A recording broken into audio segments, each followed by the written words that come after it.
Thokozani bogogo nomkhulisa lwasendodelesi uGogo Bathini Mbatha. Ngani zakwethu njengoba sithembisile ukuthi siqhubeka ngeseries yamabhayi. Njengoba ngishilo ukuthi sizokhuluma ngama processes amaningi, starting with the process as well as gathwasa. Because amabhayi maswalandelisa kanjalo ngibona ukuthi azokwazi ukuthi asinike iunderstanding ukuthi at which stage is this buy is required or why ngifanele ngifake leli buy leli.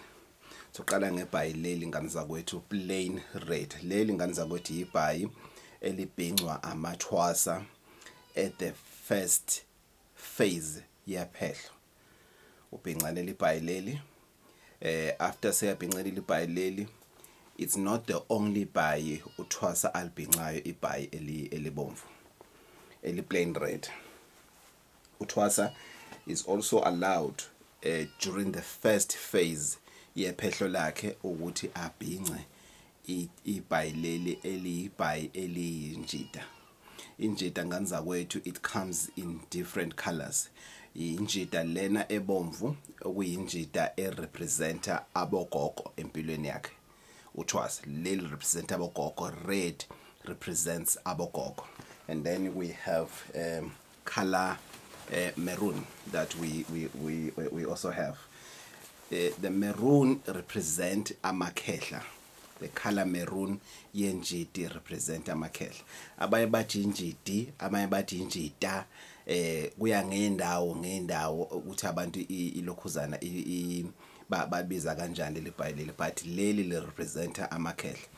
At the first phase of iphehlo likathwasa, uthwasa is not allowed ukuthi abhince leli buy leli because lenza amandla akhe asheshe enyuke ajumpe amanye ama stages abe namandla amakhulu. Ufana ukuthi ubone uthwasa ebhince ibuy leli lebhubesi lembala le. Uthwasa is not allowed if you're in the first phase of iphehlo lakho. Yes, other colors they look nice. You'll think ukuthi I wish ngaba neli buy leli ngathi ngaba nenjidi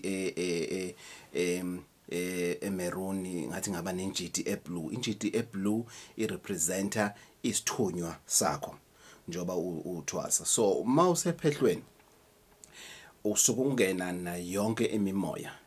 Kuba imoya lo let's say bazothi wena kuphakeme amandiki, uzofana ukuthi mawuqeda iphehlo lakho uyophakamisa indiki noma uyophakamisa indawo ngokwephehlo lakho. But amabhayi yileli ungakwazi ukugqoka as uthwasa ibhayi lezalukwazi njoba ngisho ukuthi ibhayi elihlanganisa imimoya. Injidi ngani zakwethu ichaza ukuthi ibhayi elihlanganisa imimoya yakubuka mawakho nabe yasekhaya kini. Injidi it's a unisex ibhayi leli lihlanganisa imimoya. Makusho nje ukhunywa ngenjidi wokwazi ukuthi mawugqoke ubhince injidi lena red ubhincele izalukazi zasekhaya kini nezalukazi zasekhaya koma wakho, so they are both represented ebhayini eliyinjidi. And then bese kuba nebhayi eliyiqhude. Iqhude wema lakhala kabili kathathu sekusila manza wegoma. Iqhude ibhayi elingaqokwa ithwasa futhi nayo, ngoba uma usephase yoqala yephehlo kuthiwa iphase yodaka noma kuthiwa iphase yobumnyama, meaning you are allowed ukubhinca ibhayi elimaroon.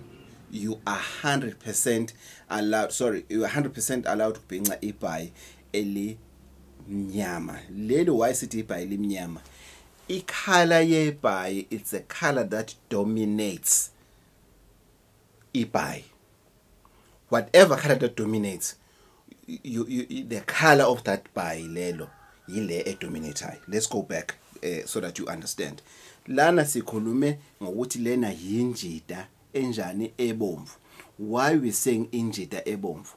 I-pattern white compared to i-pattern ebomvu. I-pattern ebomvu iyona edominateayo kuleli buy leli.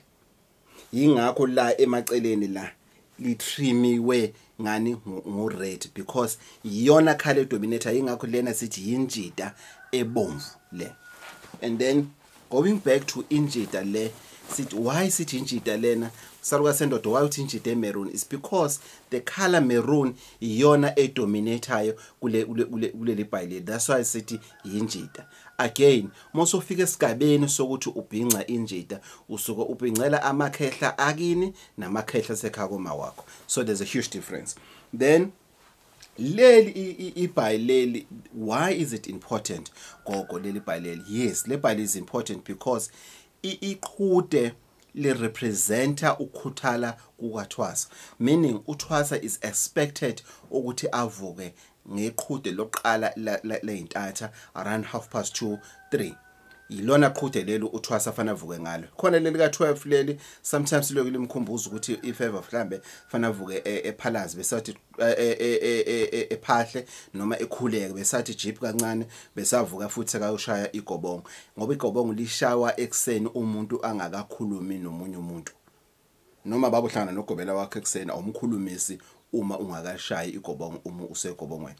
So iqhude li right liyamenza uThwasa ukuthi ekhuthala ehlezi njena ekhuthalele ukuthi evuke ekseni, right. Kune bhayilana leli bhayileli angizukuliveza lonke ngenxa ukuthi isilo samabandla sakhuluma ngaleli bhayileli ukuthi ibhayi elenziwa without ukuthi consult, kodwa kunebhayi eliba khona esithi ibhayi lamahawu ngaphandle nendawo liveza nje ihawu elikhulu. Leli bhayileli uThwasa nalo is allowed ukuthi alifile because yibhayi lapho uThwasa evikelwa khona izalukazi, uvikela izalukazi. Leli bhayileli likhona elinye futhi elidominator umaroon lapho uThwasa evikela khona amakhehla akubo.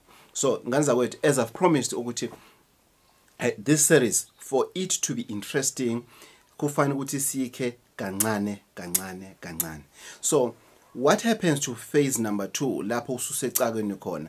Lapho ke you are allowed ukubhinca noma iliphi ibhayi starting from Amabhayi vele obukade uwabhinca, moving to ibhayi leli elinjidi, moving to ibhayi eliyingwe black and white, moving to ingwe maroon. So sisazoyichaza ke amabhayi njengokuthi ingwe black and white isho ukuthini, ingwe maroon isho ukuthini, ingwe ebomvu isho ukuthini, ingwe yellow isho ukuthini.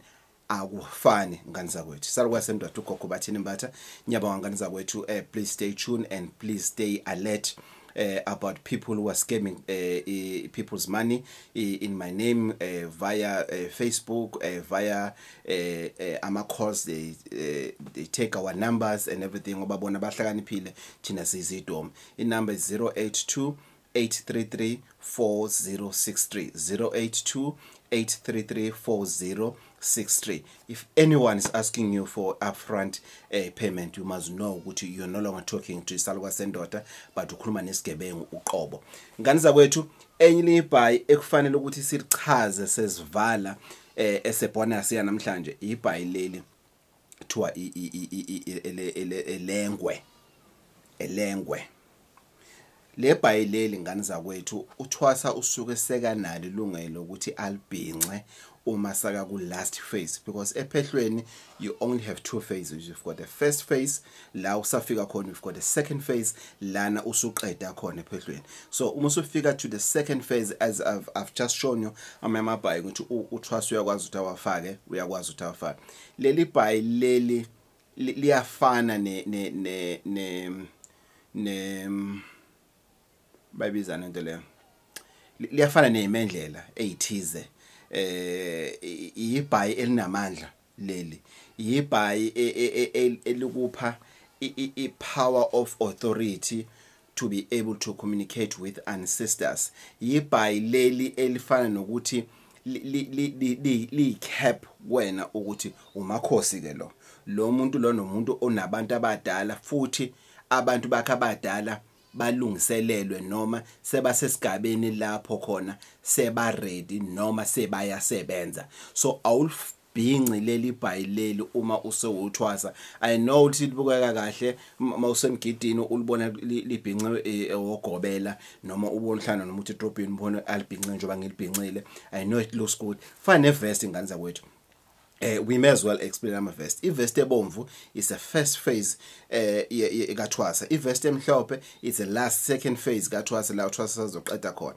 And then ivest yengwe uthwasa is allowed ukuyigqoka noma ukuyigqoka ivest yengwe or iskipa sengwe uma saka ku second phase towards the end and when saka practice and everything.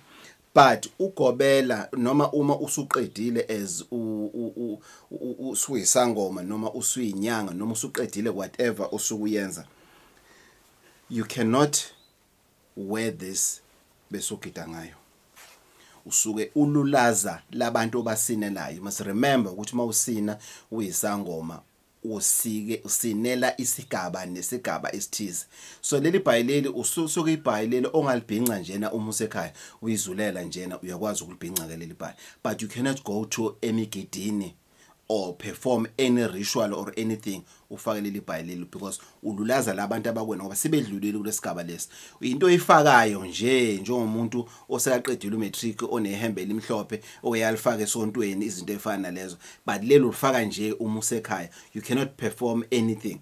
But lanka manye njengaleli elinjida you can wear it and do whatever you want to do, as well as iqhude. You can continue wearing iqhude and do as you please ngalo iqhude. Again iqhude kuneqhude leli sithi iqhude elimnyama, kuneqhude elibomvu, kuneqhude eliblue, kuneqhude futhi elimaroon namaqhude anegaba ngegaba. Remember uready nomnyama umele umele izalukazi, umaroon umele amakhehle, and then ublue umele isithunywa onaso umuntu azala naso. Salukazi sendoda ugogo Bathini Mbatha Mkhuphulangwenya Village yamadoda uLocksmith. This series is going to be interesting.